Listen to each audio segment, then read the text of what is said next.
Comme partout, on subit la poussée de l'inquiétude, l'avertissement qui est lancé au gouvernement. Mais à Dijon, on fait un bon résultat. J'avais mis la barre un peu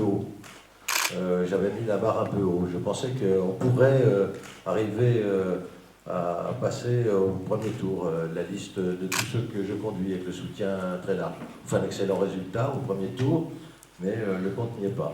Et donc ça suppose de se mobiliser pour le deuxième tour et d'avoir un contact avec les uns et les autres pour rappeler les habitants de notre ville, pour rappeler tout à la fois ce que nous avons fait et ce que nous allons faire.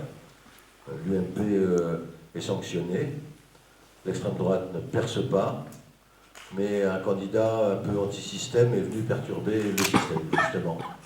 Et donc le deuxième tour, c'est le moment de choisir. C'est le moment d'amplifier le résultat du premier tour. Et donc, c'est aussi le moment de se rassembler pour faire continuer Dijon sur la voie du progrès social, de la cohésion sociale et du vivre ensemble. J'ai aucun doute sur ce point.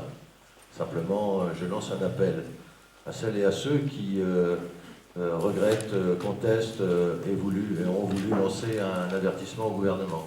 Je les appelle à sortir de leur réserve, à venir soutenir la liste qui portera le progrès de Dijon demain et donc celui de ses habitants et de ses habitants. Ce message s'adresse non plus à la presse, mais aux militants, aux amis, aux élus qui sont ici ce soir. Vous avez fait une formidable campagne de premier tour. Nous avons fait une formidable campagne de premier tour. Ne regrettez rien. Dans le contexte que nous connaissons au niveau national, le résultat de la ville de Dijon est exceptionnel. Il est meilleur même, dit-on, qu'Alain Juppé à Bordeaux.